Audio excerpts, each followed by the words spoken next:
Hello and welcome to the Kevin Mannix Report.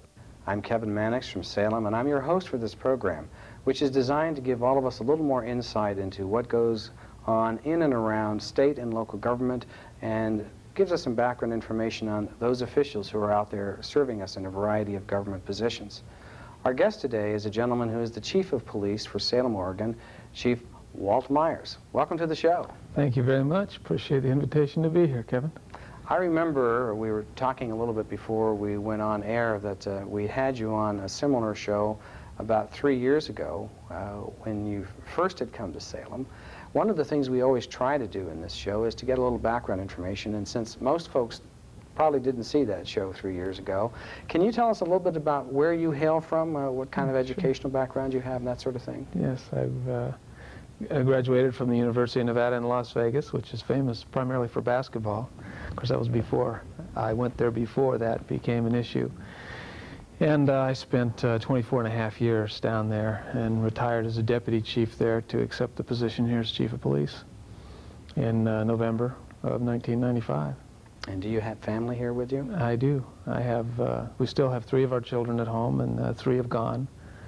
In fact, our daughters brought us our first grandchild, and we have a boy on a mission and a boy at BYU, and 3 boys still at the house. Wow. So we get to call you Grandpa Myers now? That's true. Well, I'm not quite into that generational situation, but not that I'm trying to avoid it. I'll get there soon enough. Well, in terms of your transition to Salem 3 years ago, you of course, were inserted into the Oregon scene and the Salem scene. What kind of changes have you seen since you've arrived? And maybe you could describe the landscape, actually, as you arrived in terms of law enforcement and public safety at the community level. When I first arrived, it was clear to me that there were 2 single issues that were very important. One was we didn't have enough police officers to go around.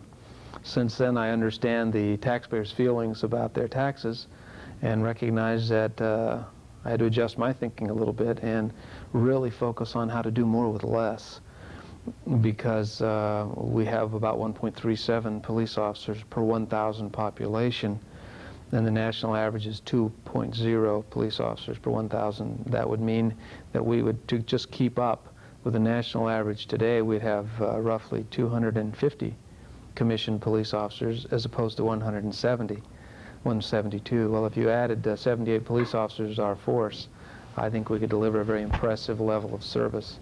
And actually, I think our officers do an outstanding job now, in large measure because, second issue that I think is critically important is, there's a very positive mentality, a strong character in the citizens at large in Salem, a willingness to accept a certain level of service because they recognize that we have a shortage of resources, a willingness to pitch in and help us. We depend a lot on our volunteers and the patience the public has with us and our response to minor issues especially, so that we can deal with the more serious issues.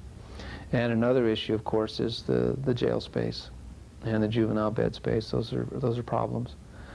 As I'm sure you know, when we built the new jail some years ago, crime took a radical drop, and that jail has now been full for a number of years. Our population continues to grow, as does our population of inmates, and now car thieves, for example, rarely spend any time in jail. We cite and release them because the jail is full many times, and that's not typical throughout the United States. That's not a common practice. So if I were a professional car thief, the word on the grapevine would be go to Oregon, and in this case Salem, Oregon, because it's pretty ripe picking and the sanctions are virtually not there. That's a good point. West Salem is a little different because it's the Polk County Jail, which is not full. And generally in Polk County, they do go to jail and they do stay there. Well, police and other communities have reported to me a similar problem. Depending upon the jail situation, the Multnomah County jail is full routinely, and in fact officers in Portland report to me that they have to in effect wait in line to book offenders. Sometimes there's buses of state felons going through intake into the Multnomah County jail, and there are officers waiting in their squad cars with alleged criminals in the back seat for hours sometimes, waiting for a chance to do the intake. Yeah. We don't have quite that backup here, I assume. No, we don't. In fact, our jail is well managed. Billy Wasson, who manages that, and Sheriff Raul Ramirez, they do an outstanding job, but they clearly don't have enough space to keep the people that they would choose to keep if they could. And of course, the district attorney and the judges are aware of that, and I've had conversations with all of them. They're all very concerned. And there's a mindset amongst all of us in criminal justice that we clearly need more jail space. It's very costly. Well, one of the factors in all of this was Senate Bill 1145, where the state, in effect, made a deal with counties and said the county should take more of the state's felons, and the state would then provide some additional funding for community corrections. Without dragging you into that debate, my observation is that a number of counties have complained that the state has not really met its part of the bargain, has not fully funded its part of the bargain, so they end up with having gone along with having more felons in their jails, which are the more serious criminals who normally would have served their time in state prisons, and not being fully compensated even for that factor. But a more specific statistic that seems pretty compelling to me was in May of '98, the Criminal Justice Foundation surveyed the county jails throughout the state and found that literally 67% of county jail inmates were state felons, either awaiting trial or after trial awaiting sentencing or serving short-term sentences. And you might help us understand, I had understood that county jails were meant for misdemeanants and for pretrial incarceration, meaning the lower level criminals and people awaiting trial, and that felons traditionally were sent to the state prison system. Isn't that the usual way it is around the United States? Traditionally it is, yes. Well, there is a measure on the ballot in November. We're not here to proselytize about that, but Measure 61 deals with serious property crimes, including auto theft and burglary. And my observation is that it also requires that all those felons must serve their time in a state prison and that they would serve at least 14 months. Does that kind of a sentencing structure have an impact on what would happen in the county jail or what your officers would be able to do with arrests? We have right now, good news, about 1/2 the national average of violent crime here in our community. Bad news, we have about double the national average in property crimes. One of the reasons I'm so concerned about property crimes, aside from the fact that they're real victims, is that it's a very large part of this cycle. If you're involved in the downward spiral that comes from drug addiction is often related to property crimes and property theft and fraud and those kinds of criminal issues. So what we in essence do, if we allow that to go on, we also contribute in a sort of an offhand sense to the increase or the continued addiction to drugs. And as I'm sure you're aware, methamphetamine has become very easy to locate in our society. And it's a very serious problem because that drug causes much more violence and it's very addictive and very damaging to human beings. One of the elements of Measure 61, there's a method to its madness, if we can call it that, is that the 14-month sentence was deliberately designed to require state imprisonment, but also to be longer than, say, 3 or 4 months, with the notion that a very large percentage of serious property criminals are drug or alcohol affected. And I've always understood that one would need at least a year worth of serious treatment in a controlled setting, here meaning a prison, to make a difference. What kind of perception do you have on that and the potential impact of incarceration with treatment connected to it? I'm certainly not a corrections expert, but I did run a jail with well over 1,000 inmates for nearly a year, about 10 months. And I learned a lot, and as I say, I'm not an expert, but certainly your programs, your drug and alcohol programs require more than a matter of weeks, a matter of days, a matter of hours. You can't do anything. And I would agree with you that you're going to have to get somewhere near a year to really have effective programming on a regular and continued basis to have the kind of positive impact that is very difficult to have. In any event, the last statistics I saw, and it's been a while, showed that the average number of times it took an addict to break the habit was 5 times through that process of curing them from that problem. One of the statistics that we do have for Oregon that's positive is the limited drug incidence rate in our state prisons. The recent news was that we actually have the lowest incidence of drugs of any state correctional system in the United States. The unfortunate thing being that that drug-clean environment is not being used enough, and this is a view stated by me in effect, to incarcerate some people who then need to be cleaned up as to drugs and put through rehabilitation programs. But the corollary is now the contraband of choice in the state prison since smoking has been banned is tobacco. Just an observation on my part. But from your perspective as a police chief, what is the impact on the officers if they know that there is a real sentence awaiting somebody, not in the county jail, but in a state facility, if they're able to make their charge stick and say, have a burglar or an auto thief go away for at least a year? It's motivating, inspiring to the officers. They have cases now that they don't follow up on because we don't have enough detectives in the Detective Bureau that likely could produce positive leads.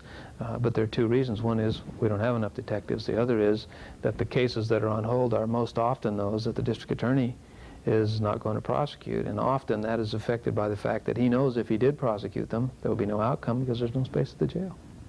Is part of the solution here the state taking on some more role financially, helping local governments, not the state stepping in and taking over, but providing funds?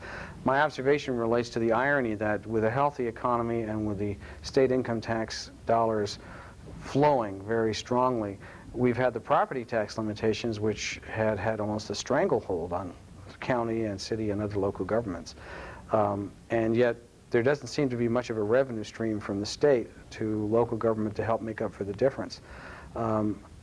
If there were some programs available, do you think Salem would be lining up to get some help from the state to hire more detectives, more police officers? Absolutely, yes. And of course, I'm not an expert on the state's budget. I know nothing about the state's budget in essence, but certainly if they could help local criminal justice agencies with funding, it would be a tremendous benefit. Now, the federal government has had this COPS program, which unfortunately has a step down, and they start out sucking you in and saying hire an officer, but within 3 years the federal funds disappear. Have you participated in that? A lot of chiefs have said to me that, well, gee, it's great, but I can't commit to hire somebody knowing that I don't have the money 3 years from now. We've done a couple of federal grants that have helped us quite a bit. Our community service officers that handle the kinds of calls that you don't need a badge and a gun to handle, cold crime scenes, for example. Could you describe a cold crime scene for a minute? A cold crime scene would be a burglary where someone came into the home, broke into the home, or half the time didn't break in because the doors or windows were unlocked, came into the home, stole a TV, video recorder, or a computer. Those are typically things that are taken, cash, of course, and credit cards if they're around, and then left. And when the people came home, they'd been in the house long enough to discover there's no burglar there, so there's no threat, but there is property missing. The burglar's come and gone. So that's what we call a cold crime scene. There's no immediate threat of danger there. You don't need a badge or a gun to go into it. And so you were talking about the community service officers. You use those folks to come in and do that kind of reporting to take down information and do the fingerprinting, that sort of thing? Yes, police officers used to do all of that, and of course when our workload was heavy, some of it just didn't get done or the delays were too long. So now at a far lesser cost, we can hire college students who are going to college to be police officers, and they can accomplish a lot of police work during the hours that those demands are the highest and free up the badge-carrying, gun-carrying officers for the more serious, or what we call hot crime scenes where there's a suspect still there. I'm going to pause for a moment and talk to our audience and just mention that you're with us on the Kevin Mannix Report. I'm Kevin Mannix, your host, and our guest today is Chief Walt Myers from the Salem Police Department. If you ever have any questions or concerns, feel free to write to me at Kevin Mannix Report, 2003 State Street, Salem, Oregon, 97301. You can also call me at area code 503-391-8031. You might get a recorded message, but feel free to leave a message on the tape and we'll get back to you. Again, that's 391-8031. Getting back to our guest. Chief, the discussion we're having here is a little frustrating in the sense that it seems to me the state has the capacity to do some things to help local government, and communities have the capacity to help themselves. And my observation is that in a community such as Salem, the community is doing as much as it can within the constraints of the property tax limitations and volunteerism. Can you give us a quick idea of the breadth of activity that's going on in in Salem as a community to try to fight crime? Right now we have a community-based effort going on in one of our neighborhoods, Cessna. You mentioned that you'd been to one of their meetings recently. And What's been discovered over the years is a couple of things. One is people's behavior is affected by the area around them, the environment. If you leave abandoned vehicles, particularly abandoned vehicles with gunshot holes in them and graffiti and broken windows, then you find more abandoned vehicles, more graffiti, and more broken windows to follow. And the people's behavior, the people living in there, behave differently. Those that aren't involved in an aggressive or criminal lifestyle are quite often withdrawn into their homes, and you'll often see those that can afford locks and bars on their window will get them. And those who are involved in criminal activity become more aggressive, more brazen, and more animated in their activities.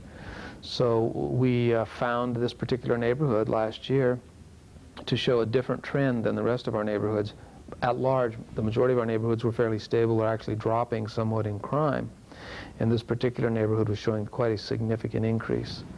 So we made a commitment to spend 5 years working with the people in that area, and it basically is a grassroots initiative. The people are very much involved. They're actually leading this, people living in the area, to clean up the area, to remove the graffiti, the abandoned vehicles, repair residences and yards as they needed, and build the cohesion between the people, get them interacting with each other, to know one another, so that you reduce the fear.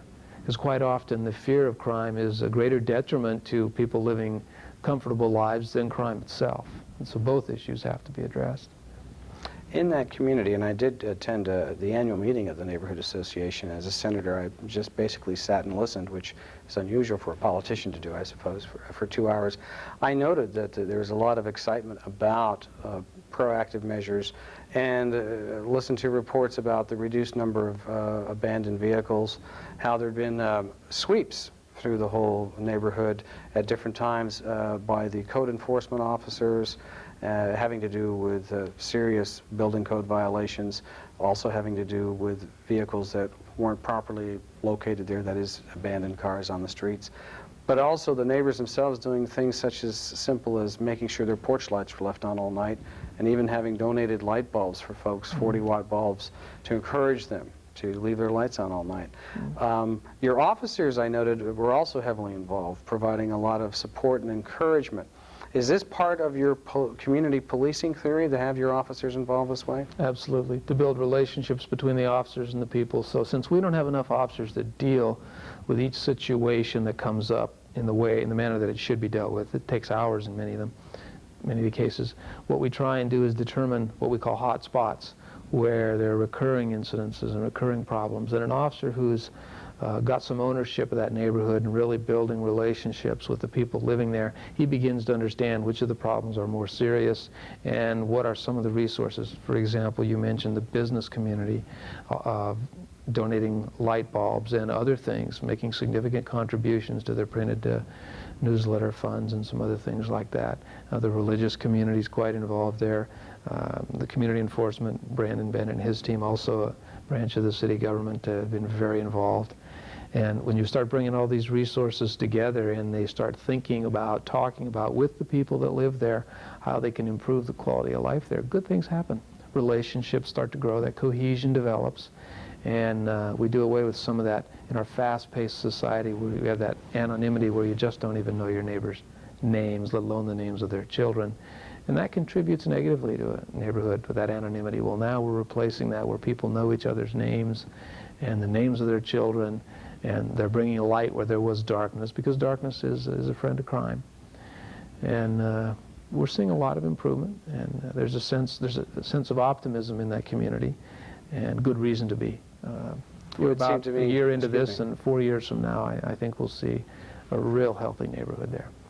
It would seem to me that the state should, generically speaking, statewide, step in and do more of its part by helping those communities permanently rid themselves of the long-term bad guys so that they can keep those improvements. But that's my own observation. Well, that would be great. And I didn't finish answering your question on the COPS program. I talked about some of the federal grants we are using, but I wanted to mention that you were right. We don't use the federal grant COPS monies to hire police officers because, in light of our current tax environment with Measure 50 and the reduction in resources available to the city, we can't commit, as their request for those monies indicates, that we will likely keep those officers on.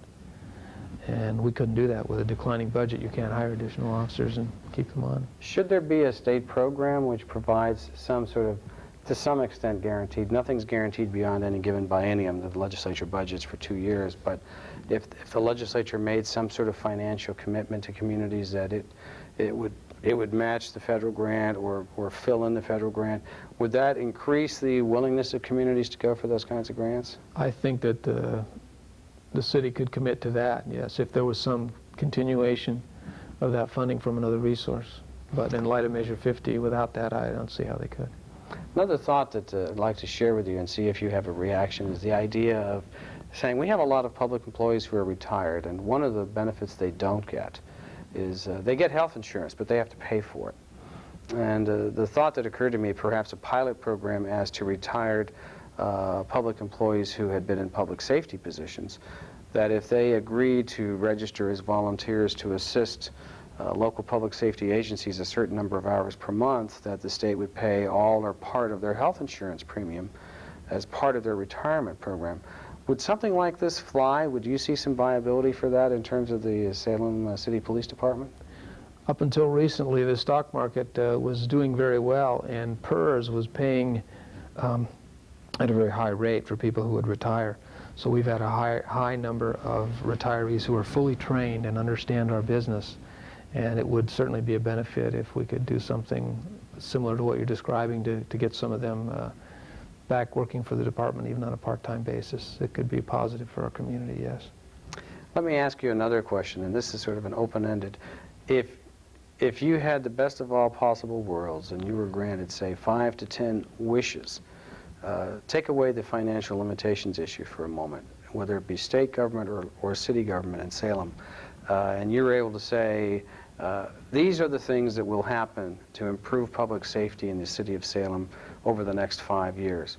And let's set aside for the moment something that I think anybody would say, which is let's help kids get education and let's help have positive programs for kids preschool.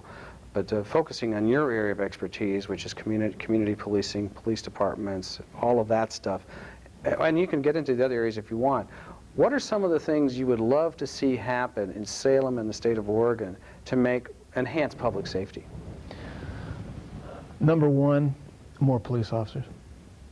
In the experience I've had visiting with city councilors, visiting with neighborhood associations, just walking and talking to people in our community, and I ask them, what can it's not my police department, it's yours. What would you like from us? The vast majority say, well, it'd really be nice if we would see those police officers in our neighborhoods more.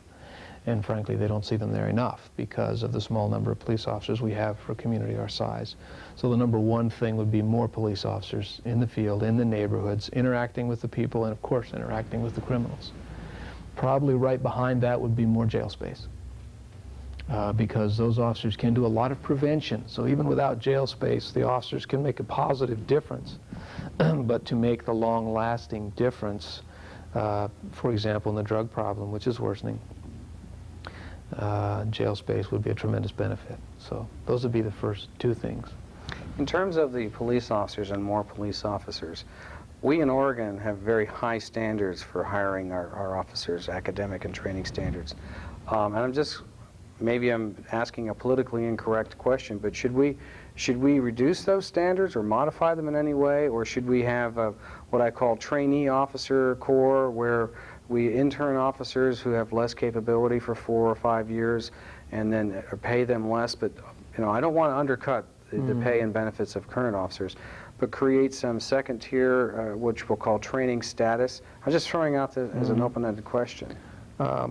First of all, on the standards, I came here from a very good department, an accredited law enforcement agency, nationally recognized, and always anticipated when I retired and went to another agency that I'd have a lot of work to do. I was very impressed. The quality of law enforcement personnel in the state of Oregon is, in my view, the highest you'll find in the United States and perhaps the world. I haven't traveled the world. You can go to a lot of parts of the United States where the cop on the beat has a high school diploma, and that's it.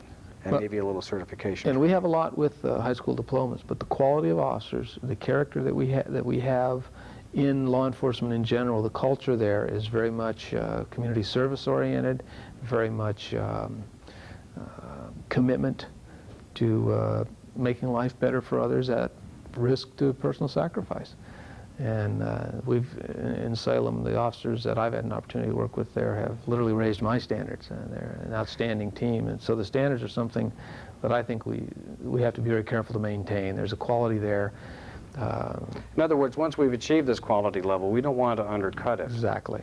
And the point being then to supplement the force by bringing in some more people with that quality level. The second issue that you raised, and I'll refer to the community service officer program, if we had more funding for more community service officers, then you can design that program so it is in essence an entry-level program. So they come on, they're college students, they get a lesser salary, they have lesser responsibilities, but they learn a great deal.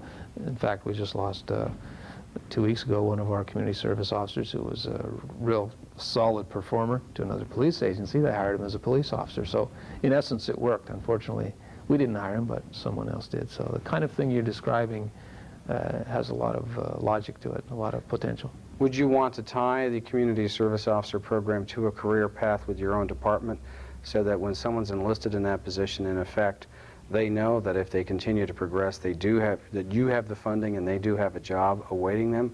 Or is it okay to have it this way where they might be hired away somewhere else, but you would hope to have enough positions available to bring them into your own force? It would be the best of both worlds if we knew we would have funding available to bring them on, if we could do that. Well, playing with that a little bit, could we establish a statewide program for funding community service officers in various communities, and I'm just making this up a little bit, and then say, well, please understand, every community, that you can recruit that officer and hire them as a regular officer at the completion of their program, but other communities may be recruiting them too, but all communities would benefit from having the availability of these officers during their training anyway. I'm just thinking out loud about a potential statewide program. Well, and I think the issue that you raised is one of training, experience, and an opportunity, because when you've got somebody that's working 20 hours a week, they can also be getting an education, and we want to encourage that. So if you've got someone going through training and education at a lesser salary, the public gets better service, and of course the individual has opportunities both economic and educationally and from a training perspective. So I think it's win-win. Would you think that the economics are such, well, I guess I shouldn't really drag you into economic discussion so much as from a public safety perspective, if you can get more officers on the beat and if you had more jail space, those are the two key elements. Yes. Beyond that, in terms of your strategy, do you think community policing is working? The preliminary statistics, and I always like to be conservative because statistics can change before the year ends, would show solid evidence that we're seeing progress, yes. But I want to be cautionary here. If the weather changes, the weather has a lot of impact on crime. If the economy changes, the economy has a lot of impact on crime. And the economy and the weather are just two factors. There are many others that can have such a significant impact to where if you're looking statistically alone, you'll say, gee, you know, you're not making progress, you're falling backwards. So I always like to paint the picture including those variables. But when we remove them and look at some of the results of our Fear Crime Survey, which we do annually, and some of the feedback we get from the community, we feel that we're making progress. When we commit our team to a particular problem or to a particular area, we do both of those, we generally see significant progress and a high level of satisfaction by the citizens served there. The problem is we have more people crying for service than we have team members to apply to those problems and to commit to giving that service. So the solution we're going to have to talk about is giving you those resources so you can further carry out the program. With that positive comment from me following your positive comments, I have to say to our audience, thank you for joining us on the Kevin Mannix Report. We've had Chief Walt Myers as our guest today, and thank you, Chief, for joining us. Thank you.